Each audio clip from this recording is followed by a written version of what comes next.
son software que emulan el comportamiento de un experto humano en la solución de un problema. Estos funcionan de manera que almacenan los conocimientos concretos para un campo determinado y solucionan los problemas, utilizando dichos conocimientos mediante declaración lógicas de conclusiones.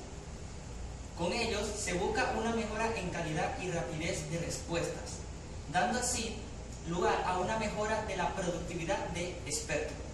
Los sistemas expertos pueden estar basados en reglas, es decir, disponen de unos conocimientos predefinidos que se utilizan para tomar todas las decisiones usando la aplicación heurística, aplicando el conocimiento basado en casos, donde la solución de un problema similar planteado con anterioridad a un nuevo problema. Las aplicaciones de un sistema experto serán adecuadas allí donde los expertos dispongan de conocimientos complejos, a una área estrechamente delimitada, donde no existan algoritmos elaborados o donde los existentes no puedan solucionar algún problema. No existan teorías completas. Otro campo de aplicación es allí donde hay teorías, pero resulta prácticamente imposible analizar los casos teóricamente imaginables mediante el algoritmo y un espacio en tiempo razonable. Según la clase de problemas hacia los que están orientados, podemos clasificar los sistemas expertos en diversos tipos. Entre ellos, los que caben destacar son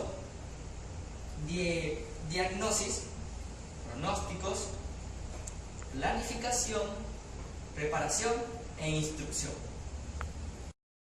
Arquitectura de los sistemas expertos. Un sistema experto consta de 7 elementos, los cuales son bases de conocimiento, base de hecho, motor de inferencia, subsistema de explicación, interfaz de usuario, módulo de adquisición de conocimiento y módulo de comunicaciones. Esta contiene los conocimientos que se debe del experto y codificarla en la base de los conocimientos. La forma clásica de representar el conocimiento de un sistema experto son la utilización de las reglas, es decir, básicamente constituye la descripción de los objetos y las relaciones entre ellos, así como los casos particulares y excepciones. Contienen los hechos sobre un problema que se ha descubierto durante una consulta. Se trata de una memoria temporal auxiliar que almacena los datos del usuario, datos iniciales del problema y los resultados intermedios obtenidos a lo largo del proceso de revolución. Motor de inferencia o intérprete de reglas. Este motor de inferencia trabaja con la información contenida en la base de conocimiento y la base de hechos para deducir nuevos hechos. Se encarga de las operaciones de búsqueda y selección de las reglas a utilizar en los procesos de razonamiento.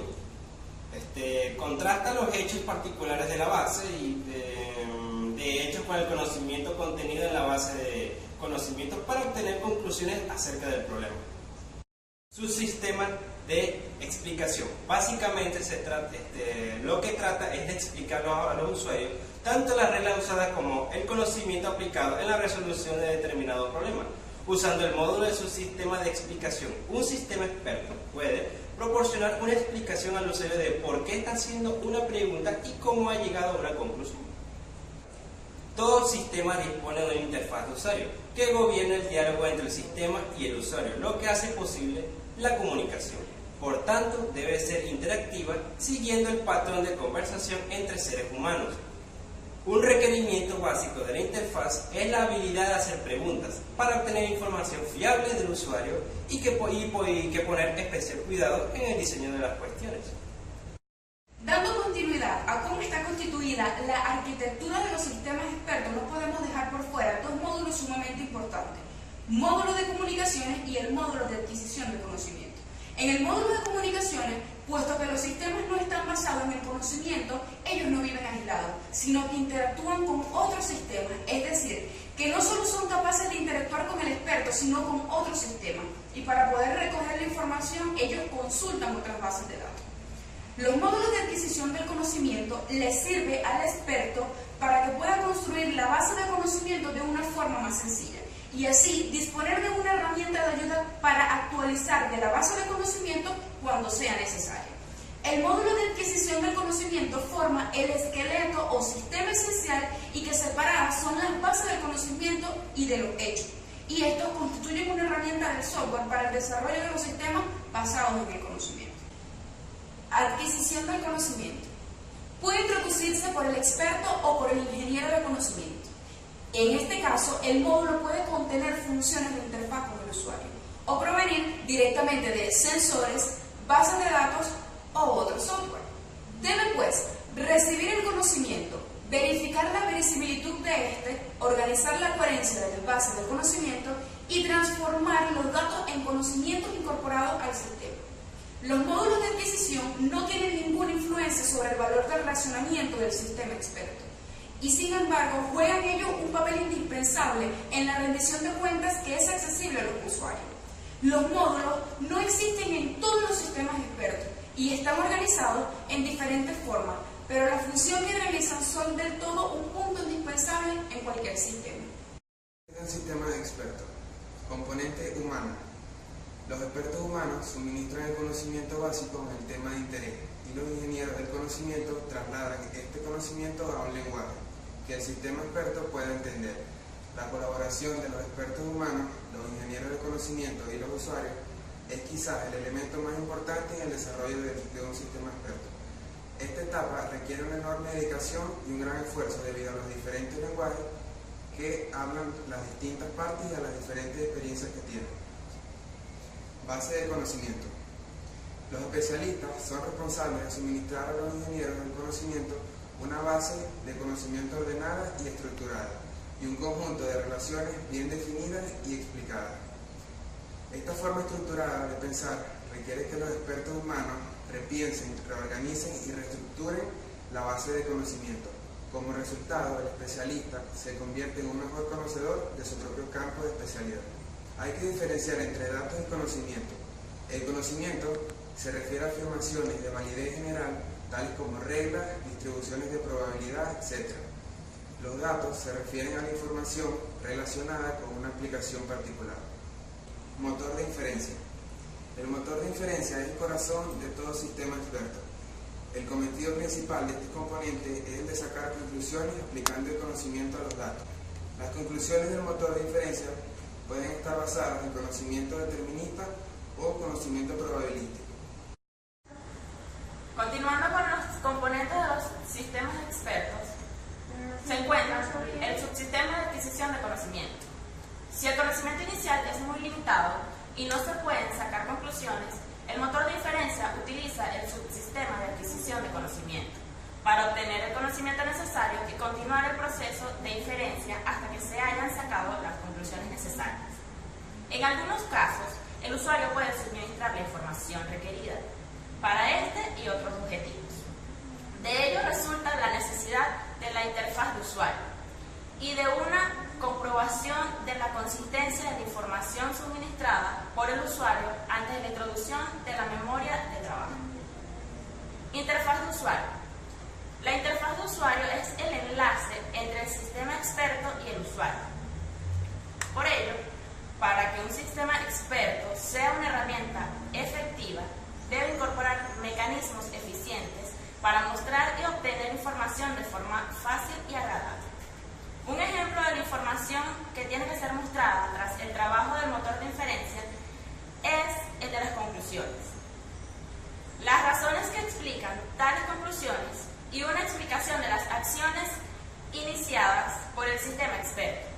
Por otra parte, cuando el motor de inferencia no puede concluir debido, por ejemplo, la ausencia de información, la interfaz de usuario es un vehículo para obtener información necesaria del usuario. Subsistema de ejecución de órdenes. Este sistema es el componente que permite al sistema experto iniciar acciones.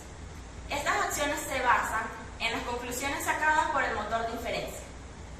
Como ejemplo, está un sistema experto diseñado para analizar el tráfico ferroviario, desde decidir retrasar o parar ciertos trenes para optimizar el tráfico global, o un sistema para controlar una central nuclear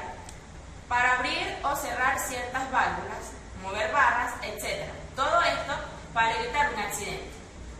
La explicación de las razones por las que se inician estas acciones pueden darse al usuario mediante el subsistema de explicación. Este subsistema es donde el usuario puede pedir una explicación a las conclusiones sacadas o de las acciones iniciadas por el usuario experto. Para ello es necesario un subsistema que explique el proceso seguido por el motor de inferencia o por el subsistema de ejecución. Por último, el subsistema de aprendizaje. Una de las principales características de un sistema experto es su capacidad para aprender. Existen dos tipos de aprendizaje, como es el estructural y el paramétrico. Por el aprendizaje estructural se refiere a algunos aspectos relacionados con la estructura del conocimiento, como lo son reglas, distribuciones de probabilidad, etc. Por ello, el descubrimiento de nuevos síntomas relevantes para una enfermedad o la inclusión de una nueva regla en la base del conocimiento son ejemplos de este aprendizaje. Ahora, por aprendizaje paramétrico se refiere a estimar los parámetros necesarios para construir la base del conocimiento. Para esto, la estimulación de frecuencias o probabilidades asociadas a síntomas o enfermedades es un ejemplo de aprendizaje. Otra característica de los sistemas expertos es su habilidad para obtener experiencia a partir de los datos disponibles. Estos datos pueden ser obtenidos por expertos y no expertos y pueden utilizarse por el subsistema de adquisición de conocimiento y por el subsistema de aprendizaje. Una pila de objetos. Fue una de las primeras técnicas que surgieron para componer objetos que pudieran interactuar. En este apartado se introducen problemas cada vez más complejos, utilizando para su descripción y tratamiento el lenguaje script y el dominio de los bloques, clásico en robótica y planificación. También existe la planificación dinámica. Para los modelos más realistas se caracterizan por supervisión de planes y revisión de planes, que son los que detectan la observación de diferentes resultados de operación y la adaptación para el plan y la existencia de nuevas circunstancias. La replanificación, que es generar un nuevo plan a partir del actual. Está la planificación para dominios específicos y la planificación independiente del dominio. Las técnicas especificadas adaptadas a cada problema, por ejemplo, la planificación de trayectorias y movimientos, y las técnicas genéricas de representación y resolución de problemas, de planificación, por ejemplo, basadas en la lógica. Se utiliza en aplicaciones como la robótica y de simulación. Después de haber abarcado los anteriores puntos, solo nos queda realizar el algoritmo de una máquina inteligente. Antes de ello, voy a centrarme un poco sobre la adquisición del conocimiento. Esto abarca 4 puntos muy importantes, ya que la máquina inteligente debe de realizar operaciones con este tipo de conocimiento adquirido. Empecemos con la adquisición del conocimiento. Para la adquisición del conocimiento, el usuario juega un papel muy importante, ya que a través de comandos de voz o ya sea de manera escrita, él va a captar o la máquina va a captar el conocimiento adquirido. La representación del conocimiento juega un papel muy importante, al igual que la adquisición del conocimiento, ya que la representación va a tener que ver mucho con el motor de inferencia, ya que la máquina debe realizar con el conocimiento dichas operaciones. El tratamiento del conocimiento tiene que ver con las operaciones que la máquina vaya a realizar con dicho conocimiento adquirido, aparte de la base de conocimiento que ya tenga la máquina procesada. Por último, la utilización del conocimiento es la respuesta que va a realizar la máquina al usuario dependiendo de qué tipo de pregunta o qué respuesta vaya a realizar la máquina al usuario que esté realizando la pregunta. Después de haber explicado el proceso de adquisición del conocimiento a través de la máquina, voy a continuar con la explicación de mi arquitectura sobre un algoritmo de inteligencia artificial. Podemos ver que tenemos un usuario y el usuario hace mención a una interfaz. Esta interfaz se va a comunicar con el corazón de la máquina inteligente, con el motor de inferencia. Dependiendo de qué tipo de conocimiento la máquina adquiera, esta se va a regir dependiendo de ya sea un conocimiento que se adquiera de manera escrita, de manera visual a través de sensores con cámara o por comandos de voz. El módulo de explicación es la manera en cómo la máquina inteligente va a responder al usuario el conocimiento que desea explicarle a dicha persona. El usuario y la interfaz tiene que ver mucho con la base de hechos. Dependiendo de qué historial tenga la máquina o qué conversación haya planteado el usuario hacia la máquina, esta va a adquirir un conocimiento paralelo al módulo de adquisición de conocimiento base. La base de conocimiento que podemos ver en el gráfico es la base de datos principal que obtiene una máquina con inteligencia artificial, debido a que esta contiene los pensamientos puros y duros del conocimiento. Dependiendo de lo que el usuario le pregunte, a través del módulo de explicación, el motor de inferencia va a hacer referencia a la base de conocimiento y va a dar respuesta si no hay incoherencias con la pregunta. Cuando hay incoherencias con las preguntas, dependiendo del que le pregunte el usuario a la máquina, esta va a ser un módulo de adquisición de conocimiento en base a los hechos. Bien, después de haber explicado esta representación de nuestro algoritmo de inteligencia artificial, debemos de tener en cuenta que la manera en cómo una máquina inteligente adquiere conocimiento va desde sensores con cámaras que puedan captar la cara de la persona, así como también su voz por comandos predeterminados de voz, así como también de manera escrita. En esto caen mucho los lenguajes de programación que se utilizan actualmente.